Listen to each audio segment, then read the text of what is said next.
It's important to understand what the 5G is doing and what they say it's doing. We're told on the IEEE beamforming document that this technology cooked your eyes like eggs in World War II.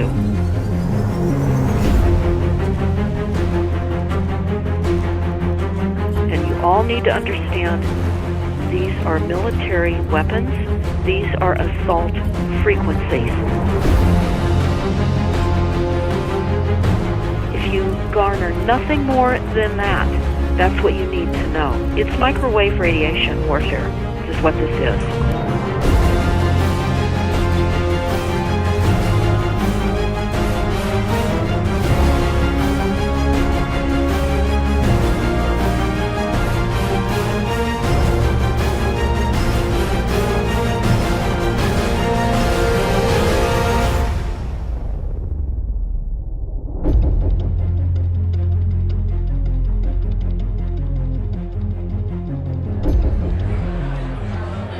Ladies and gentlemen, please join me in welcoming to the National Press Club Federal Communications Commission Chairman Tom Wheeler.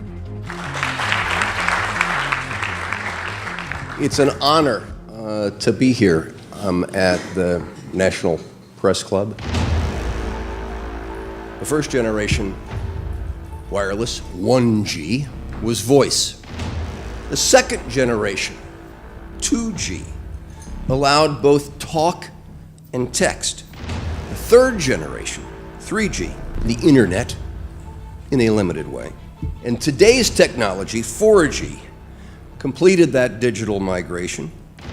But if anyone tells you that they know the details of what 5G is going to become, run the other way.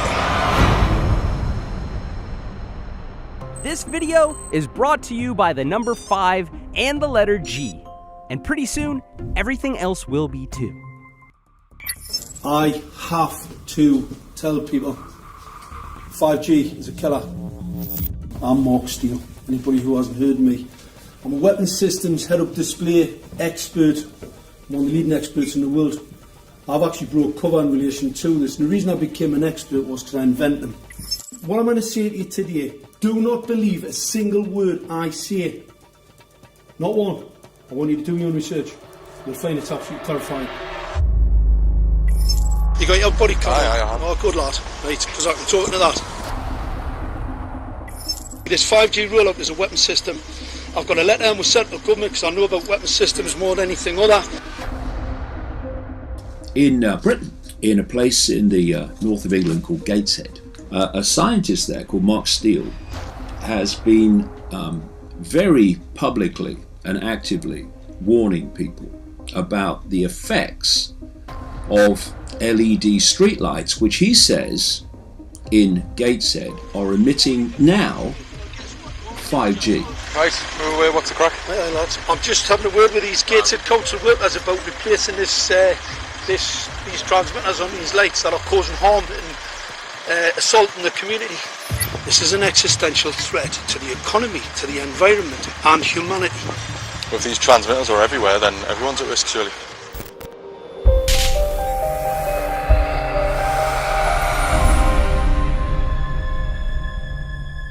There's a lot of confusion about what 5G is. The G stands for generation. So you started off with the first transmitter system. Back in the 1980s. In the 80s, yeah. So you had 1G, then you had 2G. And as the generations moved on, you started to see more complex signal systems, cleverer pieces of antenna designs, etc., etc. So the whole thing became more data, quicker downloads, etc., etc. However, 5G is something completely different. Alright, let's get a breakdown. Let's tell the people what this really is. This is the 5G transmission device. That's a hell of a beast, that, isn't it? These are the uninsurable transmitters. Just get a good look at that, guys, because obviously I know there's quite a few experts who want to see more detail about the transmitters and the chipsets. Just have a good look, boys. This is the control management system masquerade. There's an antenna there, you see that? What is this phased array antenna here? What's that? This is for phased array, alright? As you'll see, it's got a driver, it's got some chip there. It's one chip. Look at the chipsets on this. This is your dystopian world. What did Gateshead Council say? I'll tell you what, I think we better send some of these educated fools back to school, or just send them to prison, whichever's the easiest. I think prison's probably better. Alright, that's 5G, guys. That's 5G hardware.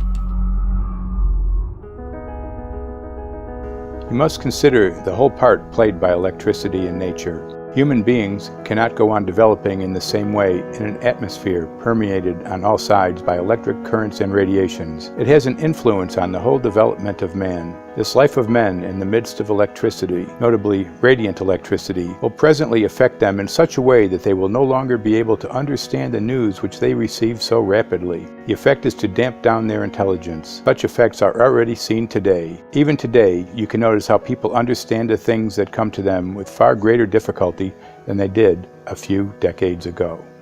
Rudolf Steiner, 1924. Rudolf Steiner noted that in 1924, since then our atmosphere has become far more permeated with electric waves of widely diverse types. There's no doubt now that electric waves, electromagnetic forces, cause direct biological effects. There's thousands of peer-reviewed papers on this subject. There's no doubt about it. But what are these effects? How are they affecting us? What can we do about it?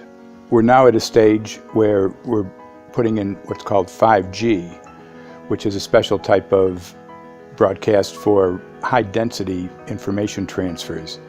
And it turns out that this is the same frequency bands that are used in crowd dispersal weaponry.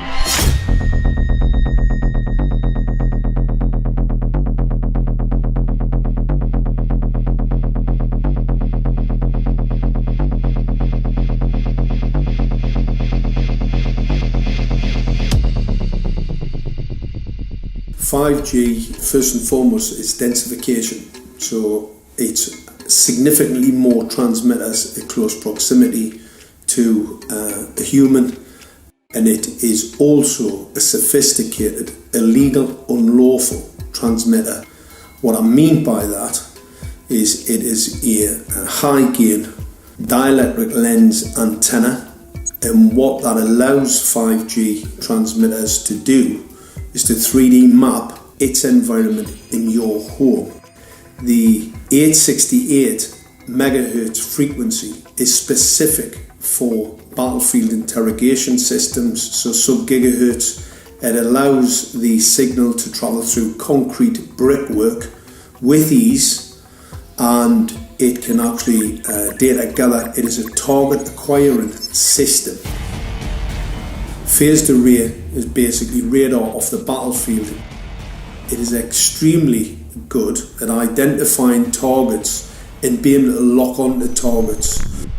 And not only that, it can specifically target you as an individual. So any judge sitting on an interesting case, let's say, any lawyer, any barrister, anybody doing any work that is potentially controversial, your life could be at threat.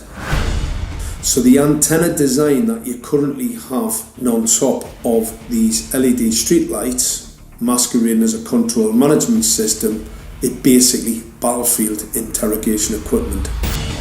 The first phased array unit was actually called Mammoth, used by the Germans during the Second World War to identify Allied aircraft. Obviously things have moved on significantly since then.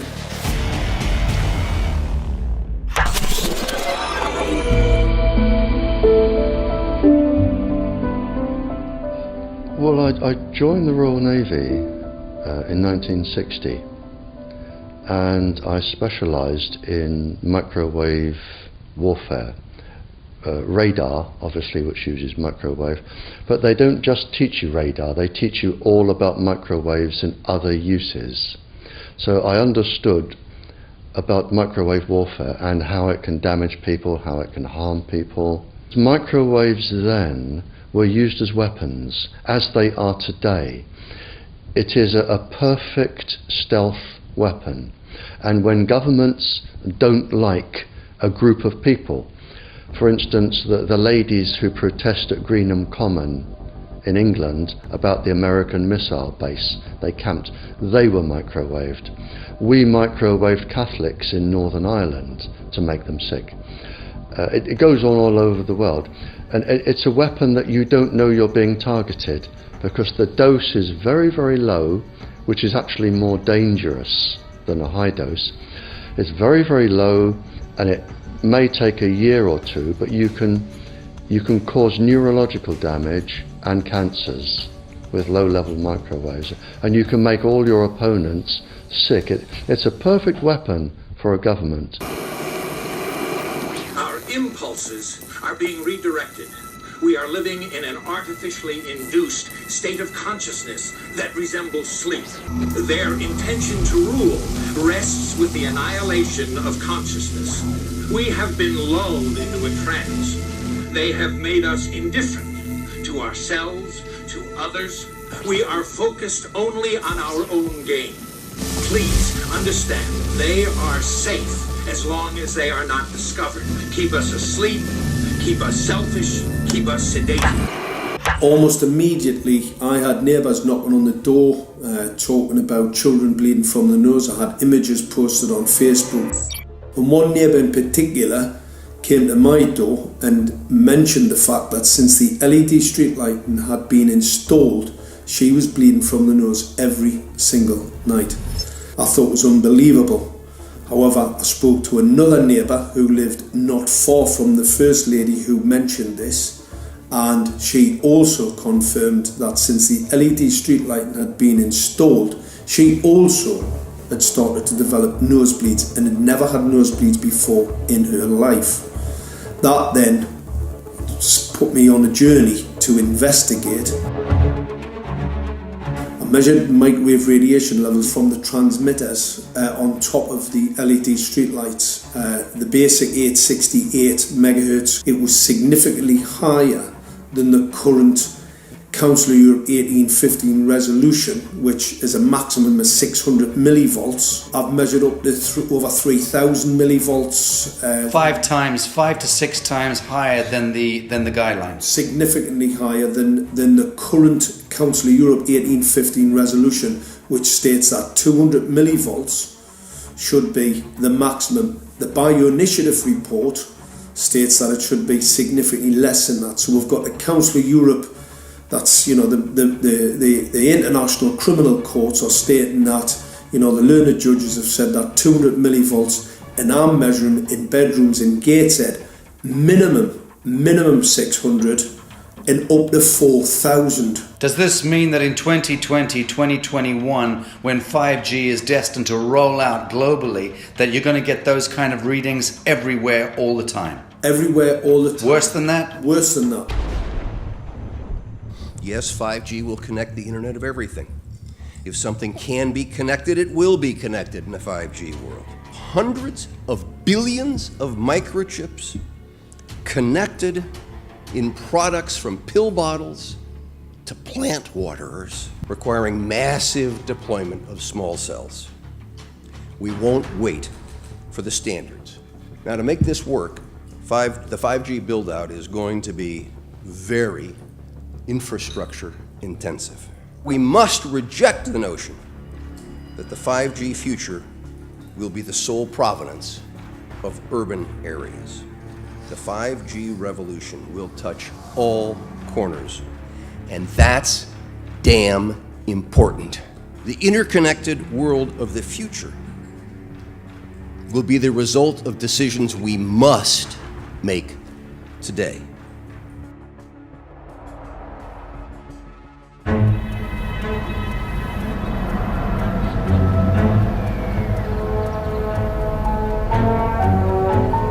The main issue before us today is Senate Bill 637 and Senate Bill 894, the former by Senator Hugh and the latter by Senator Knopf.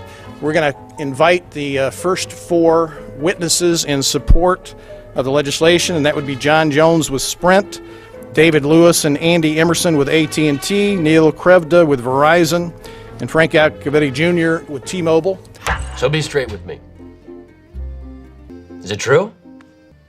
It could be. No, well, very few cases. There was an unfortunate incident out in Iowa. Look, gentlemen, practice these words in front of the mirror.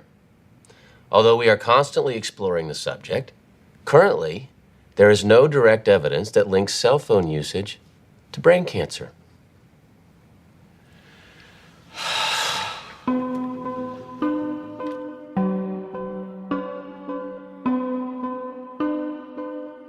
I'm Sharon Goldberg. I'm an internal medicine physician. I've practiced medicine for 21 years, and my background is mostly academic, internal medicine, hospital-based, clinical research, and medical education. I'm a certified Microsoft small business specialist. I worked on space station designing the cabling system for the airlock module, where I was responsible for EMI, EMC analysis, which is electromagnetic interference, electromagnetic compatibility. I am a professor in the Department of Epidemiology, Biostatistics, and Occupational Health, and I teach there both toxicology and health effects of electromagnetic radiation. My name is Daphne Tachover, and I'm the founder of an organization called We Are the Evidence.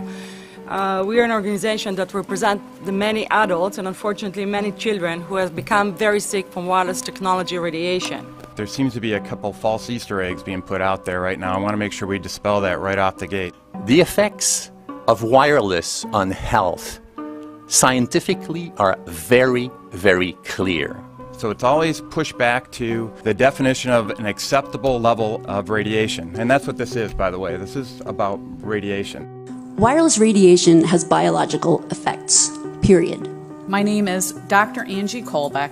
I've been reviewing the studies showing the impacts of wireless radiation on our health, and there are now thousands of studies showing the following adverse health impacts to wireless radiation: cancer, oxidative damage, DNA damage, DNA failure. Things like memory, dizziness, anxiety, brain fog. Headaches, nosebleeds, cognitive problem, exhaustion. We have evidence of DNA damage, cardiomyopathy, which is the precursor of congestive heart failure. Short and long-term memory loss, decreased attention spans, lower reaction times, even involuntary contractions of muscles causing misalignments of spines and jaws. Breast cancer. We suddenly have breast cancer in women who have no DNA predisposition. Disrupted immune function and change in stress proteins, reproductive and fertility effects. There are dozens and dozens of studies that show beyond any doubt what this radiation is doing to our sperm. Now, if you take the cell phone out of your pocket, the sperm will recuperate within 3 to 4 months. What would not recuperate would be the damage to the DNA of the sperm. That is irreparable. The wife of the ex-governor of Indiana was diagnosed with glioblastoma. Same brain tumor Ted Kennedy had and John McCain had. Did you look at John McCain's car? This is a cell phone brain tumor. LeBron James, one of our sports people, had a salivary gland tumor. That is another cell phone tumor. You didn't hear about it because immediately after that was discovered, he was paid by Samsung to become their spokesperson. We are seeing increases in brain tumors. We're seeing increases in Alzheimer's. We're seeing increases in all of the neurotransmitter diseases, ALS, Lou Gehrig's disease, Parkinson's. These are all disease systems that are known to be associated with low-level energy exposures. We talk about 24/7, around-the-clock exposure, wherever you are and your whole body. You never get away from it. And it seems from our studies that maybe your immune system can cope with for a time, but it will deteriorate. Then the irradiation will definitely damage cells at a deeper level, and the question is what will then happen? These are out of peer-reviewed papers, so these are not just hypochondriacs thinking that they're doing it. We're having real problems with this. This is no longer a subject for debate when you look at PubMed and the peer-reviewed literature.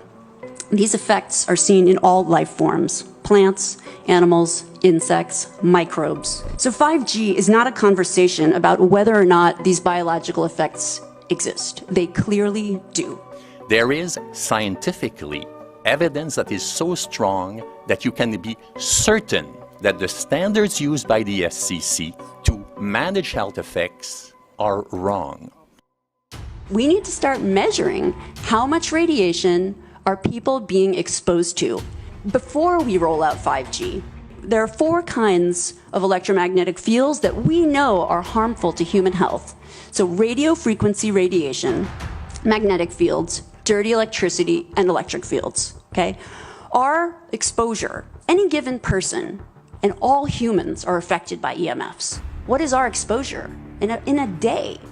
It's not one cell phone.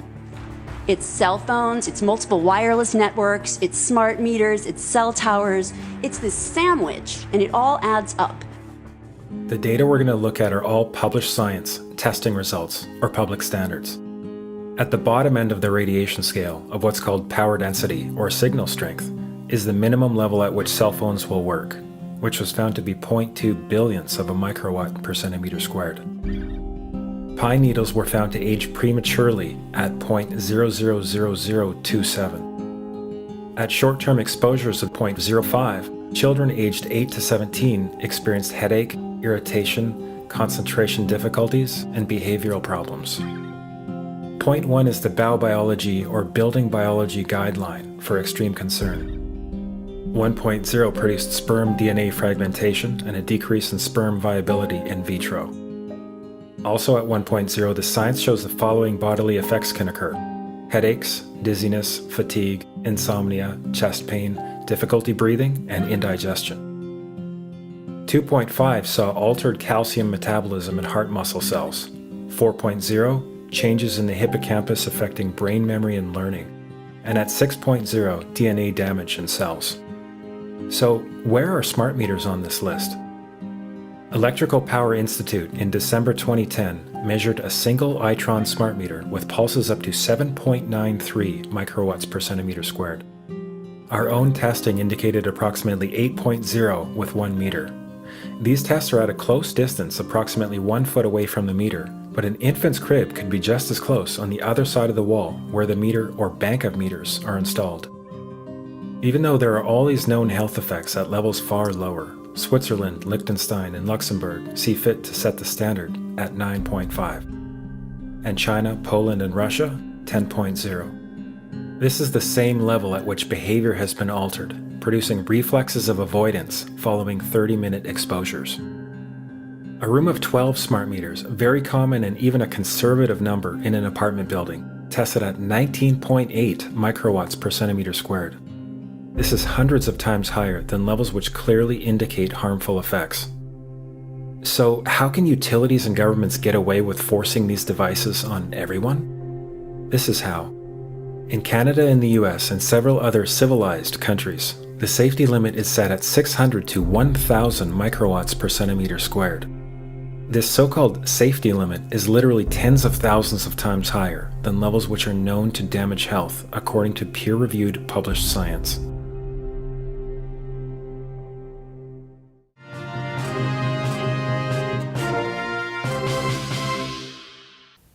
Faster, better, more reliable internet. That's the promise of 5G technology, but there is also the peril.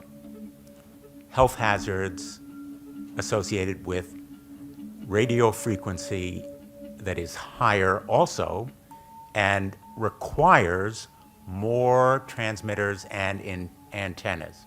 And the stark, simple fact is the health hazards are unknown and unstudied. And that is a sign of neglect and disregard on the part of the Federal Communications Commission that seems unacceptable. There have been no answers so far. The FCC basically has said everything's fine, but in order to reach a conclusion about the health and safety of this new technology, we need facts. Mr. Chairman, thank you for having this hearing. 5G, as you well know, also uses higher frequency waves that don't travel as far and will rely on a network of hundreds of thousands, potentially millions of small cell sites. And the question then is, are there any health implications, any public safety implications to those additional sites that are likely to be located close to homes, schools, workplaces, and closer to the ground, correct? Correct, Senator. Yes. So my question for you, particularly Mr. Gillen and Mr. Perry, how much money has the industry committed to supporting additional independent research? I stress independent research. Is that independent research ongoing? Has any been completed?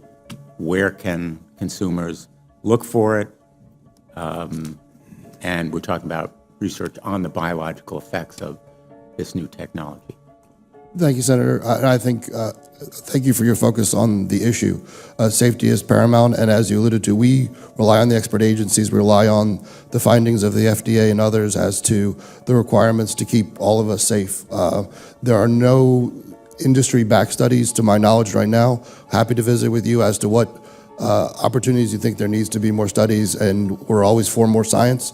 We also rely on what the scientists tell us.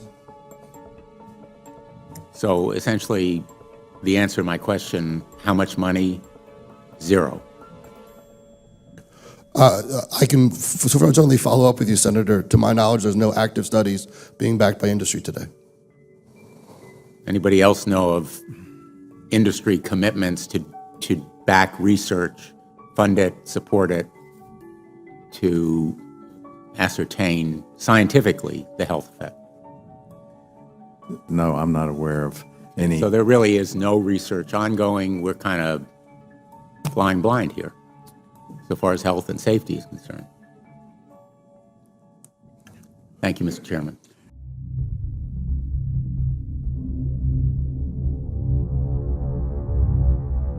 You're a trained medical professional. Yes. We don't have one on the panel.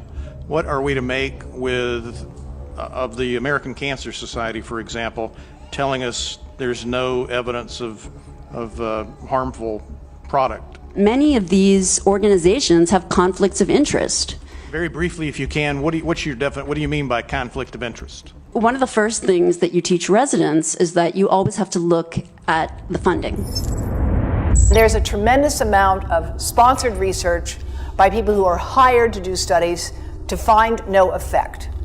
And that's plagued this field in a number of countries. The radio frequency radiation work that we did was supported by Motorola. The relationship was really very cordial and very stress-free, but only up until we started generating data. These folks were very, very upset and began to talk about how are they going to handle this, what sort of spin can we put on this, what can we expect from this, and from that point on the relationship changed. What we saw was that Motorola began to exert more and more control over the work, telling us what to do, telling us how to write abstracts, what to say in the abstracts, what to say in the papers, how to do the work. No, don't do this. Yes, do it this way. This was unacceptable. I had completed our study of DNA damage, and I submitted the final report to Motorola. They simply weren't willing to accept my interpretation of my study, my evaluation of my study, my knowledge of science at that point, and tried to urge me not to publish the study. Did you hear about people coming to you as far as having complaints about illness? We were made aware of health complaints following installation of smart meters, and we wanted to verify this using our field work. So I measured the field of about 30 different people while they stood 1 foot in front of the smart meter, and in every single case, the human energy field was obliterated as they stood in front of the smart meter. So in our first slides, what we see is normal cells, and the structure of the cells is intact and sound. This is what we would expect from a normal sample. So after 2 minutes of exposure in front of the smart meter at about 1 foot away, we see a totally different story. Sample 1, you can see a lot of degradation in the cells. The cell walls have been broken, and you see changes in the cells which are called mycoplasma. It shows a mutation to the cell. In the second sample, we see a different type of degradation to the cell membranes. You can see a corrugation here. This is called bottle cap formation. and it's known that this occurs due to oxidation or exposure to free radicals. So this third subject, when we did her sample, she had to be pulled away from the meter after 45 seconds because she complained about an increasingly severe headache. And here you see a phenomenon called rouleau, where the red blood cells are stacking up, which makes it very difficult for the blood to deliver oxygen to the tissues as they would be their normal function. Every single one of these is a degradation. Every single one of these shows a trauma to the blood cells, and that came from something, and the only variable was the smart meter. The good news in all this is the patient and the blood can return to normal once they have been removed from the influences of these stressors.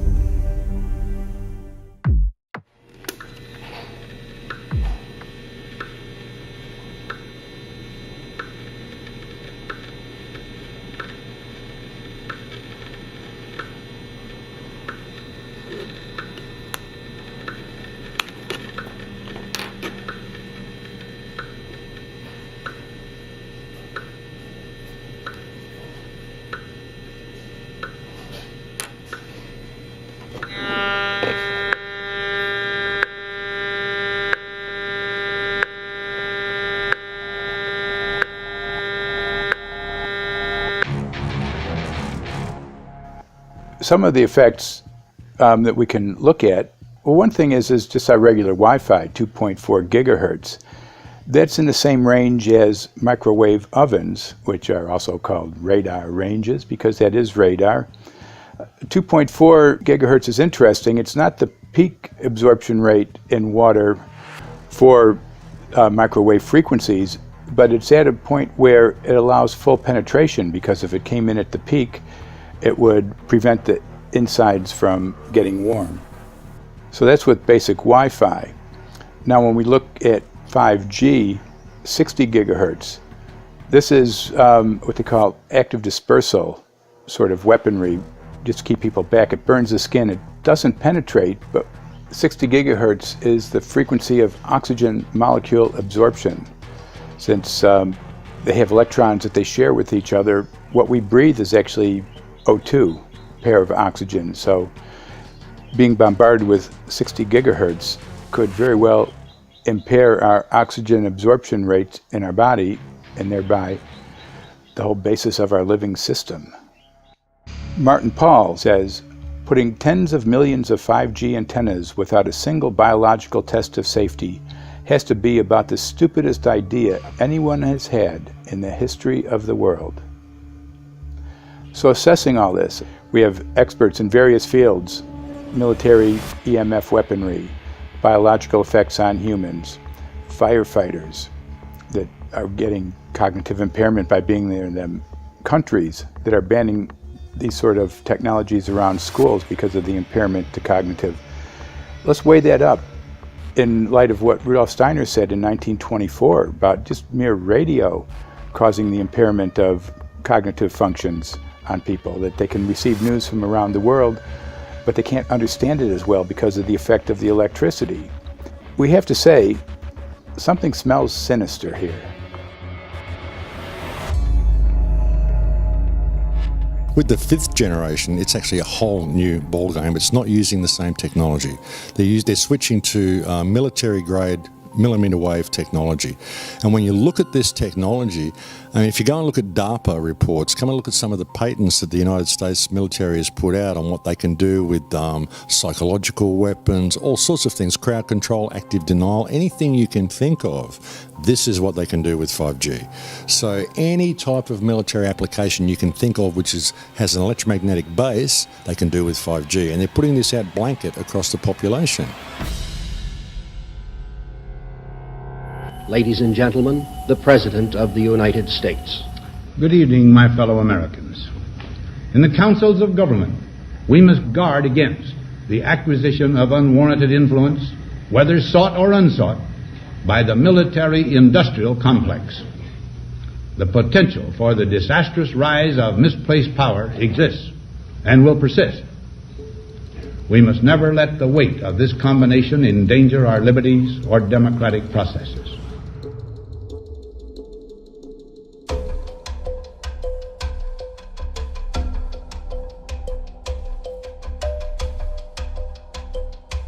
The FCC is a capture agency. They probably conducted what I believe to be the biggest fraud on the public ever conducted. The FCC has been described by Harvard University's Center for Ethics writer Norman Alster as the most captured agency in D.C., acting more as an industry cheerleader than a regulator. This is especially true today with 5G, where there are serious safety concerns and potentially misleading information coming from the FCC. For example, the previous chairman of the FCC is Tom Wheeler. He was the head of the Wireless Lobby Association for 14 years. Now remember, Obama told us there would be no lobbyists in his administration, so he took the biggest lobby and put him as a head of the FCC. And that's damn important.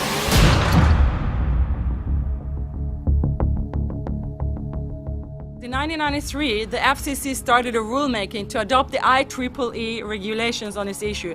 IEEE is an engineer association.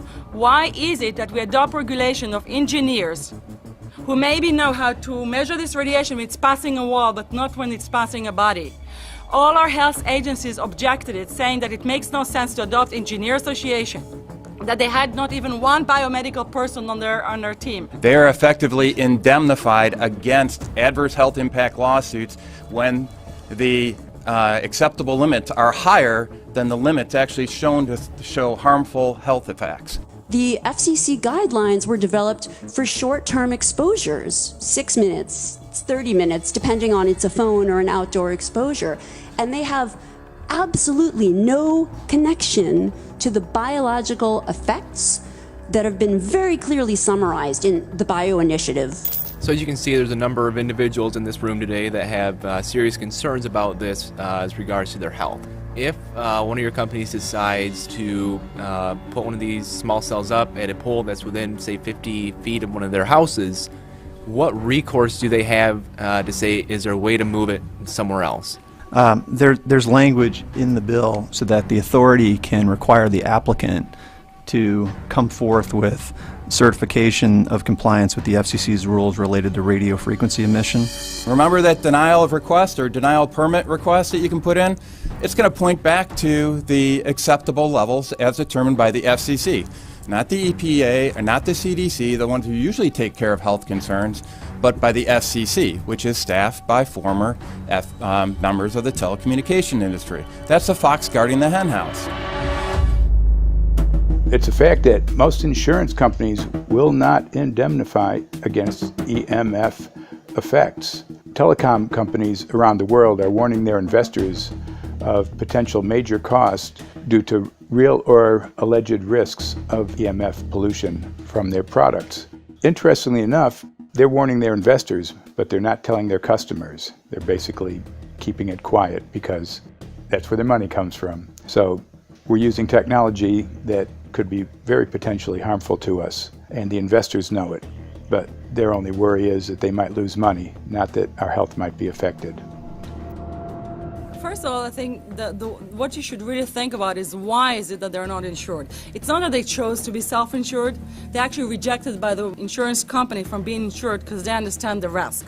And so the insurance companies, the big insurance companies, will not insure the telecommunication? So there's insurance companies, and then there's what's called secondary insurance companies. Secondary insurance companies are the insurance companies that insure the insurance companies. So in an event, an insurance company, let's say I insure Verizon, and it may not be able to meet the claims, then the secondary insurance company is kicking in. Like Lloyd's of London? Sorry? Like yes, Lloyd's of exactly. London? So two leading ones would be Lloyd's of London and Swiss Re.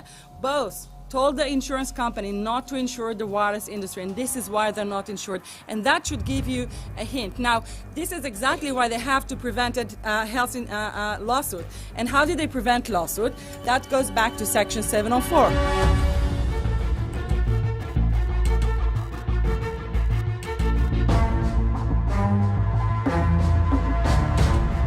Section 704 was passed in 1996. This is how our rights in regards to health were taken away by the wireless industry.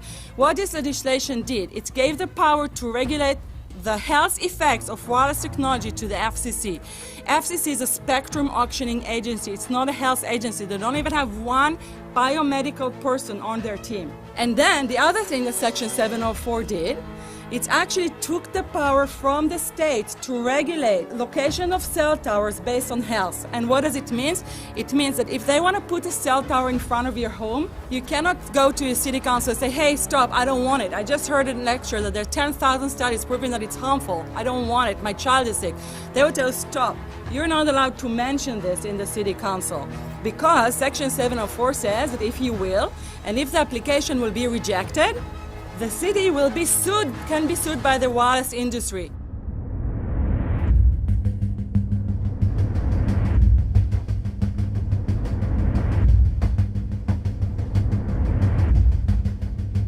A major U.S. government study on rats finds a link between cell phones and cancer. Very first government study linking the radiation from cell phones to cancer. Two-decade, $30 million federal study out today found there is some evidence of a link between cell phone radiation and brain cancer.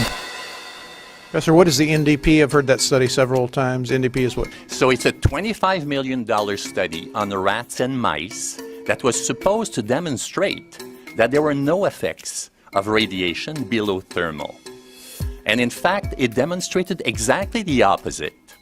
And it follows on the heels of two major studies on animals that said exactly the same thing. And that study was designed perfectly to make sure that it cannot be challenged, that there will not be any doubt. That's why it took them 14 years. That's how they prevented discussion of health. And why do they want to prevent discussion of health if there's no problem with health? Simply put, FCC is completely unprepared, unable, and possibly unwilling to oversee 5G for safety, even as it barrels toward us. They are falling back on tired definitions and panaceas long since disproven by science. To make matters worse, recent FCC rulings and numerous industry-friendly bills passed at state and federal levels between 2016 and 2018 removed the last vestiges of local and state review over infrastructure siting, just when we need it the most. When those first studies were performed years and years ago, nobody knew about the importance of the microbiome, the role of the microbiome and the immune system, and even less the role of the microbiota inside our brains, that is, the microbes that are normally resident inside our brains, whose influence on brain function is nothing but immense. And you may think, well, who cares about the microbes? The less microbes we have, the better it is. Well, we know by now that this is not absolutely the case, because microbes are truly essential for the development and function of all our organs and systems. Our immune system is based on the microbes we have in our gut. And our brain also has microbes that influence its function. In tests, it's been found things like mold. If you grow mold inside a Faraday cage, it'll grow one way, and then even if the electromagnetic fields are around, take the Faraday cage away and some sort of 600 biotoxins are developed within the mold because of the effects of the EMFs upon it.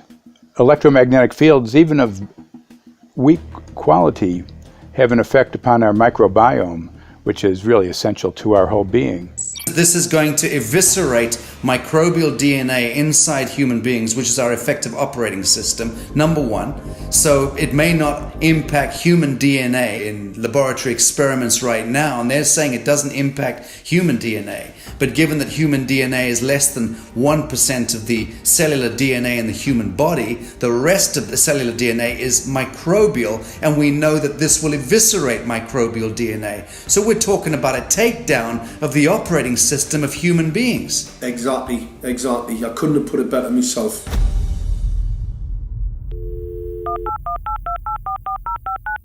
John Brandt. Good morning, Mr. Brandt. Wow, this is Amanda from Virginia. Hi, how are you? Hi, I've been trying to get a hold of you for months now. You guys are covering up chemtrails. No, we are not covering it. We have no reason to cover up chemtrails. Of course, you have every reason to cover it up. Every reason. It's called What losing your reasons job. would that be? Oh, well, you personally, you would lose your job if you were to reveal anything to me, and it's probably unsafe for you to even be speaking about this, No, considering it's not the types of individuals you work for. It's not unsafe. It is unsafe. There's no problem with us talking on. You're a citizen. You're making a complaint. Oh, Lord, have mercy on myself. It's a complaint in an area that we don't have authority to regulate.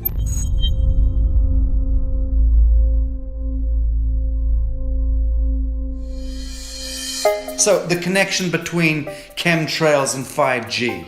It's all interconnected. The metallized particulates that would allow the 5G phased array, so basically the radar that would allow it to be able to identify you, so it can watch you, it can identify you in your own home 24 hours a day, 7 days a week. For the last X amount of years, we've been through chemtrailing, and that is now the cat is out of the box. We've had these nanoparticulates raining down on humanity for years now, impregnating our bodies, by best accounts staying inside our bodies. Those nanoparticulates, what you're saying, are building up a kind of a phosphorescence glow capability so that we can be flagged up in our homes, behind concrete and steel, inside bunkers, in the basement, doesn't matter where you are. The 5G will be able to now triangulate, map and read you, because you as a living being are impregnated with these nanoparticulates, which are acting as a kind of transmission and reception technology.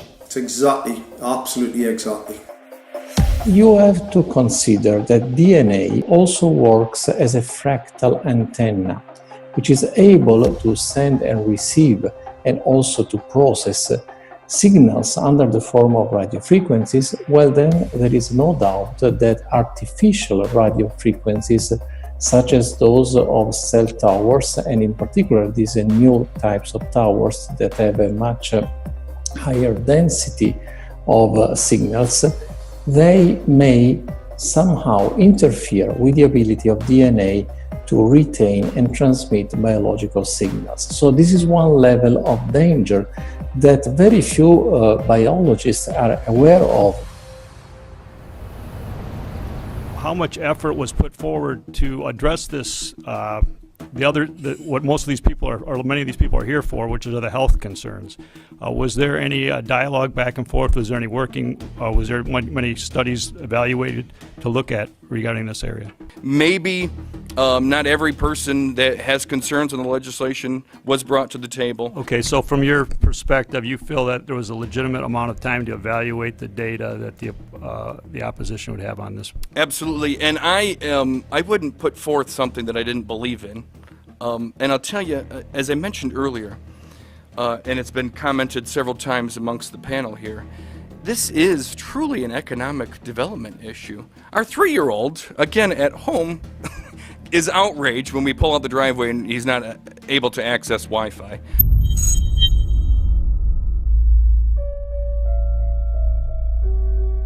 I think anyone who puts Wi-Fi into a school should be locked up for the rest of their life. I really do. I think they're not fit to walk on the surface of this planet because they haven't looked at the research, and whatever incentive they have, it is not worth the genetic problems that parents are going to face with their children when they're born. France has banned Wi-Fi in nursery schools and put warnings out for regular schools because they're finding there's impaired learning capacity in children when they're around Wi-Fi. And they have to put up warning signs where they put Wi-Fi transmitters. When I got sick and I learned that they're putting Wi-Fi in the schools in Israel, I was very sick at the time, but I could not tolerate the thought that children in the schools will become as sick as I have. And after a few months of correspondence, I submitted a Supreme Court case in Israel to ban the use of Wi-Fi in the schools and replace them with wired network. The 4 top diseases that kill our children, our young adults right now, are brain tumors, thyroid cancer, testis cancer, rectal cancer, everywhere we put our cell phones. And a lot of our children are sick and they're being misdiagnosed and mistreated because the wireless industry has put billions and billions of dollars in the past 30 years to mislead the public as to the health effects and keep the public uninformed. We are performing an experiment on children. We are exposing children to microwave radiation for 6 hours during every school day. We have had absolutely no studies looking at the long-term effects of this radiation on young people or even on adults. A considerable amount of research shows that developing brains and bodies of children are much more affected than adults. And there are clear indications of a link between increased electromagnetic fields and autism spectrum disorders. We took 10 autistic children and went back to the sleeping location where the mother was when she was pregnant with that child and compared it with the sleeping location of a mother that gave birth to healthy children. We had 10 mothers in that group, 10 mothers in this group, and in the group of the autistic children, we found that the measurements that we got for the microwave exposure was elevated compared to the group of children that were normal. The fetus is affected. The exposure to man-made electromagnetic fields has become the first factor that could be isolated ever in autism that could predict autism. The fifth generation of wireless technology, or 5G as it's being rolled out worldwide without safety testing. Let me say that again, without safety testing. And how we've got scientists and doctors and environmental organizers saying, stop this. Because in terms of the effects of wireless radiation, the science is in. Wireless radiation can lead to cancerous heart tumors, brain tumors, DNA damage. Wireless radiation is linked to infertility, to autism, Alzheimer's, and more. And guess what? All the effects that I just listed, those are some of the effects that are known according to the technology that's being seen today. First of all, you have to know that we know that the other EMFs that we're exposed to are already known to be health risks. And basically that 5G, because of the frequency that's going to be used and because of the extraordinarily high pulsation levels that will be used, is a much bigger threat to our health than the things that we already have, which are very substantial threats to our health. We're not just talking about the intensity. We're talking about the frequency and the very high level of pulsations. There's a huge literature which shows that pulsed EMFs that pulse up and down very rapidly, are in most cases much more biologically active than our non-pulsed EMFs. Every single wireless communication device communicates via pulsations, but the industry completely ignores this issue. The problem with 5G is that they're planning to put out tens of millions of these antennae all over the place without doing one single biological safety test. Are you implying possibly that we, the consumers, are the guinea pigs since they haven't really done tests to see the effects in a smaller setting? I mean, that's not an implication, it's a statement. We are, yes. Cancer is not the main concern that I have. I'm really concerned about sperm count and about effects on pregnancy. How many of you know that 1 in 6 American couples is unable to have a child when they want to? How many of you know that last year the birth rate in this country dropped the most that it ever has in recent history, 3% in a single year? People look at the sperm, and people use cell phones, and the sperm, usually sperm swim, and they swim straight. But if you expose them to radio frequency, mobile phone waves, they swim in a circle. Studies have been done here in Australia, taking sperm from healthy men. And one test tube gets exposed to cell phone radiation, and one test tube is not exposed to mobile phone radiation. And then the results are evaluated. And this is a measure of vitality. We measure how well the sperm swim. This is a measure of motility. This is a measure of mitochondrial DNA damage. They have 3 times as much damage on their DNA if they have been exposed to mobile phone radiation. The data on that are rock solid. Cell phones can damage sperm quantity and quality. Your embryo, your uterus in the fetus, where your child is developing for the first 100 days, in the ovaries, the eggs do not have that protection. So they are at maximum risk from radiation. And for the first month or so, you wouldn't even know you were pregnant. You wouldn't even be taking precautions. That is the main danger area. So you give birth to a daughter, but her ovaries are now contaminated. She may be normal, she may be genetically damaged, but her ovaries are at the most risk. So when your daughter grows up and she becomes pregnant and has a baby, this is where one of these eggs will be fertilized and come out. So the real damage here is your grandchildren. That is where it is going to show most.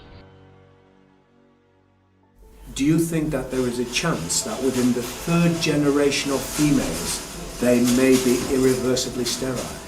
Not in the third generation, but in the fifth generation, and that would for humans be something in the order of 150 years ahead of us. And of course, then it's too late to say that you are sorry, and it's very too late to say stop.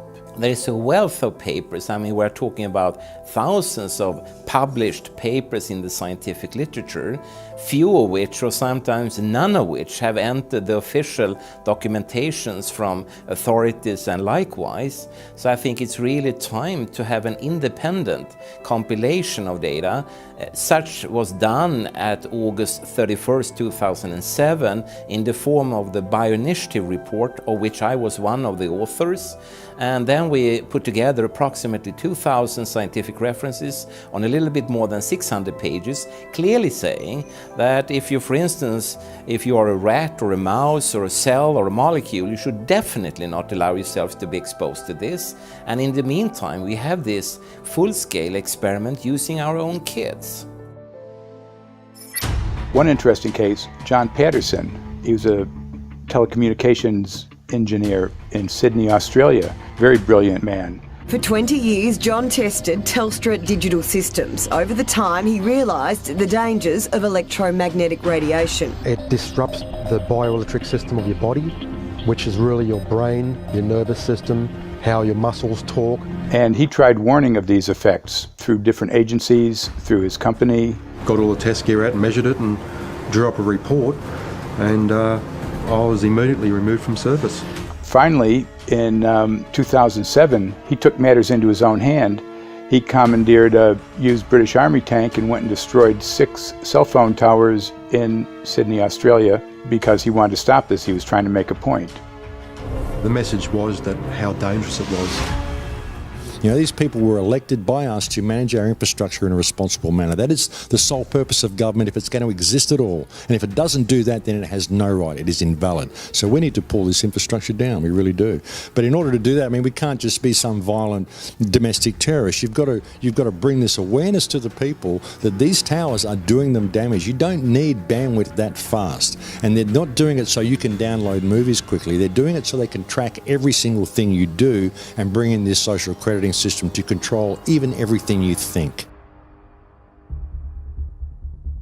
There's a story about a lady called Claire Edwards. She was a United Nations staff member, and she was warning of the potentially catastrophic dangers of 5G technology.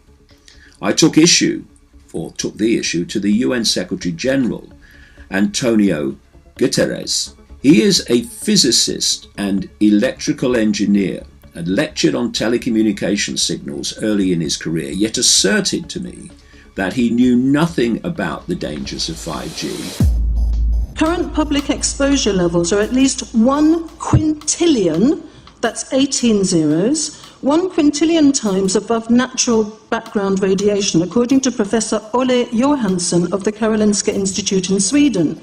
The highly dangerous biological effects of EMFs have been documented by thousands of studies since 1932, indicating that we may be facing a global health catastrophe orders of magnitude worse than those caused by tobacco and cigarettes. 5G is designed to deliver concentrated and focused electromagnetic radiation in excess of 100 times current levels in the same way as do directed energy weapons. There is currently an international appeal signed by 237 EMF scientists from 41 nations urging the UN and particularly the WHO to exert strong leadership in fostering the development of more protective EMF guidelines, encouraging precautionary measures and educating the public about the considerable health risks, particularly the risks to children and fetal development.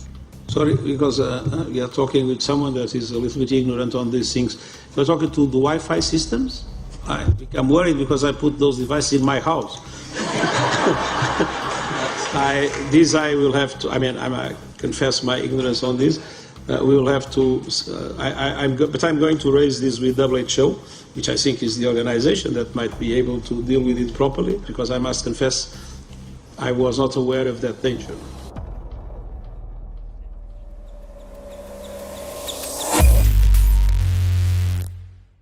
In 1996, when the Telecommunications Act was passed, in it was a provision essentially that kept local officials from addressing health issue concerns when approving or not approving a cell tower. So that's correct. But then something new is happening. We've talked a lot about it on the Solari report, thanks to Jason Bogdan-Smith and his website EMF Warriors. But this is new. This is very, very new. So you're basically, sending out an appeal on something that in one sense hasn't happened yet. This is not just an incremental change. This is a big step up. It's a sea change. An onslaught's not an improper word. It's a bombardment. So instead of a cell tower 1 mile or 2 miles from you and you still have cell phone service, we're going to have antennas every block, and some poor soul is going to have one mounted to a utility pole maybe less than 20 meters from their home. So this kind of, invasive bombardment with this many antennas, just in 1 square mile, if you do the math, 1 per block and 16 blocks per mile, that's about 250 antennas per square mile. The millimeter wave is untested. Former FCC Chairman Tom Wheeler openly said that they don't plan to test. We won't wait for the standards. And then our appeal also addresses the fact that there's a plan to roll out 5G through satellites in low Earth orbit. So 20,000 satellites, which will cover every square foot of the planet with a 5G signal.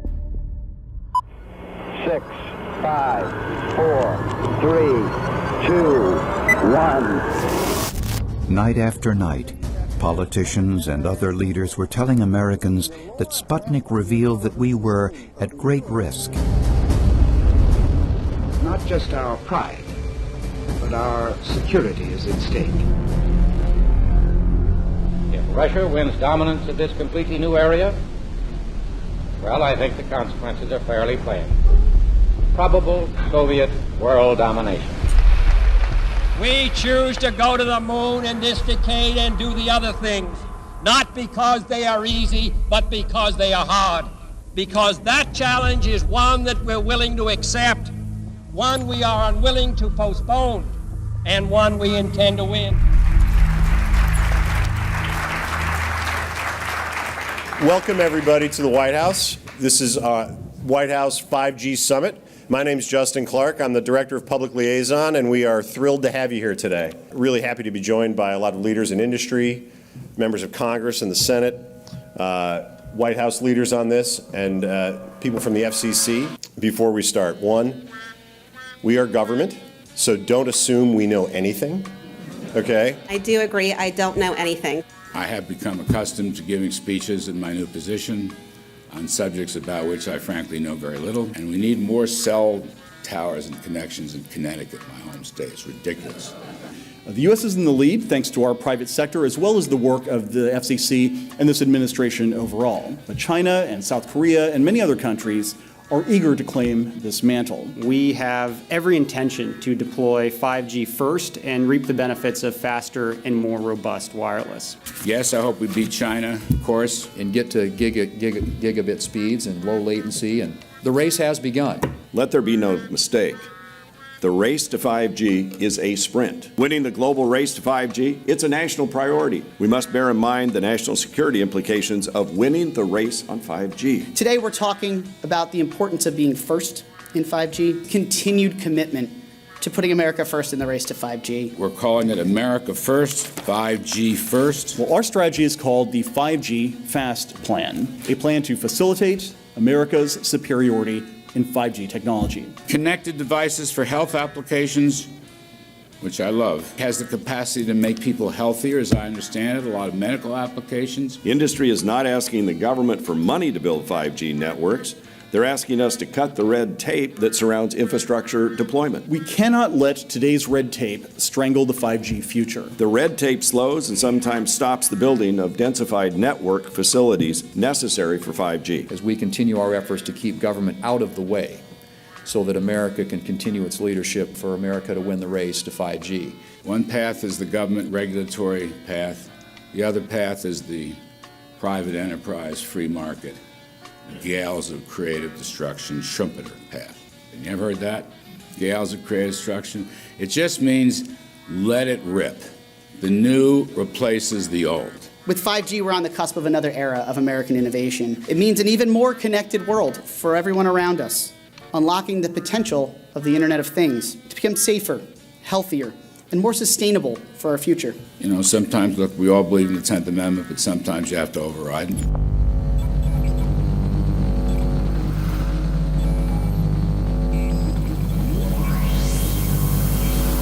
By the way, the 1996 bill permits that kind of override. We're not here to be completely heavy-handed, but sometimes you got to do what you got to do. And some of these states or cities that don't want to cooperate want to shake us down. We can't allow obstacles and barriers to stop this movement. That's all.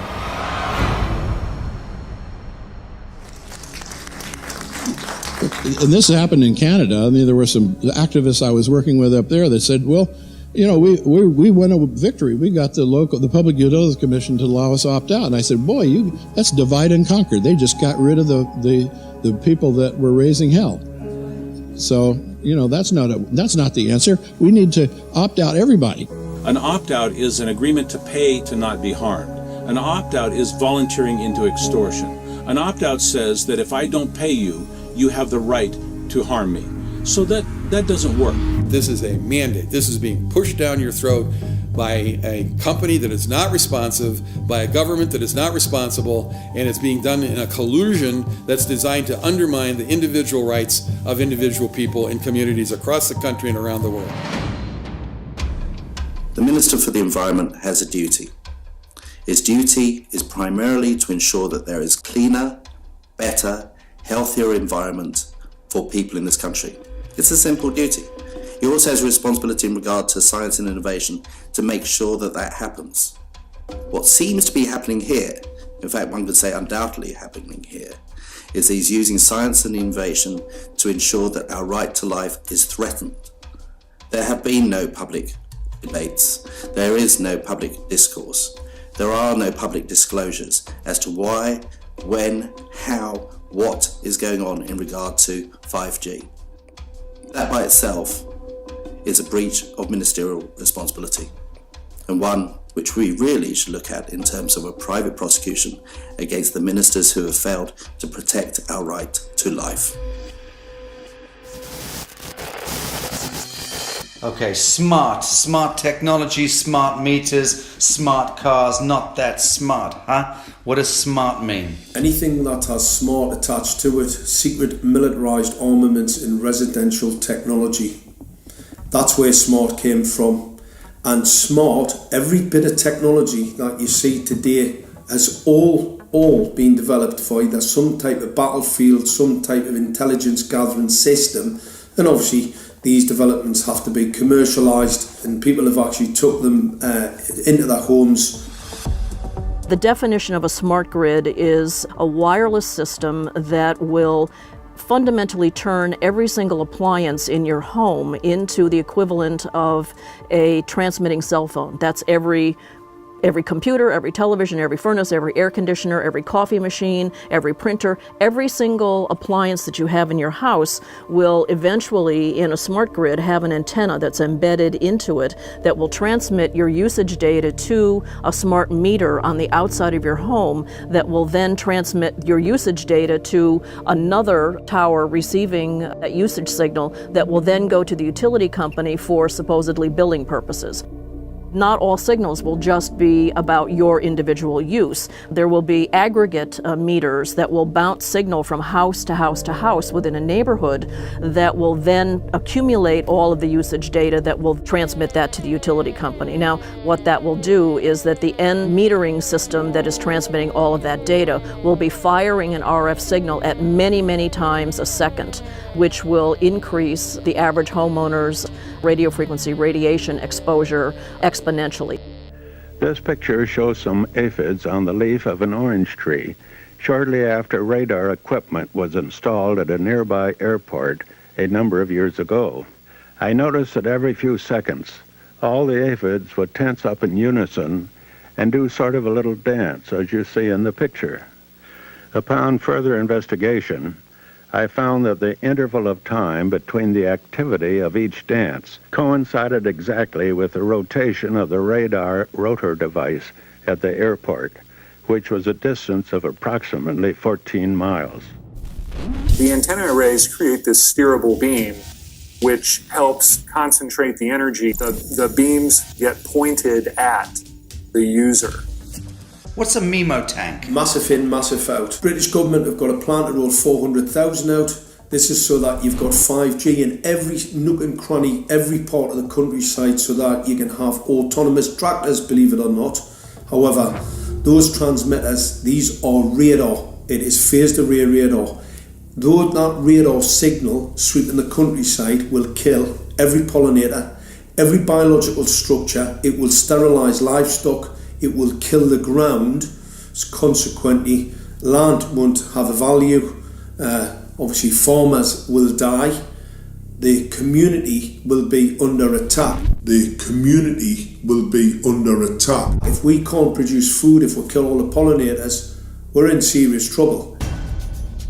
The takeaway is that 5G, the $1 trillion rollout of 5G by our friendly local government, is definitely a weapon system masquerading as a modern efficiency technology. It most certainly is, and what I put it down to, it's economic terrorism. There is no value, nil, in killing off your population, in destroying your ability to grow food, to kill all your pollinators. They may have a nice financial number on a piece of paper, but in reality, dementia, diabetes, all the things that are currently crippling the NHS, a burden on the country, illness, mental health issues, the focus of that cause can be identified and has been identified in the science. The science is proven. The epidemiological data that we're seeing on the street is now substantiating that science. The DNA inside you, the mitochondrial DNA, you can trace unchanged to your mother, her mother, her mother, right the way back to the beginning of the human race in Africa, the Stone Age. It is unchanged, the mitochondria, and that is being unchanged in your children, which means if you damage it, your child could be genetically damaged, then her child, and her child, and her child, forever. You are condemning the future generations of every single child. There is, however, a light at the end of the tunnel, or there is some ray of hope. Thanks to the principles of biological quantum entanglement that we have learned how to exploit in the field of biology and medicine, now we can transfer the information from the microbial DNA to the human DNA. And in so doing, we can train, so to speak, the microbes to withstand whatever extreme condition they are exposed to, including this new technology. And then we can train them to transfer this resilience of theirs to our DNA.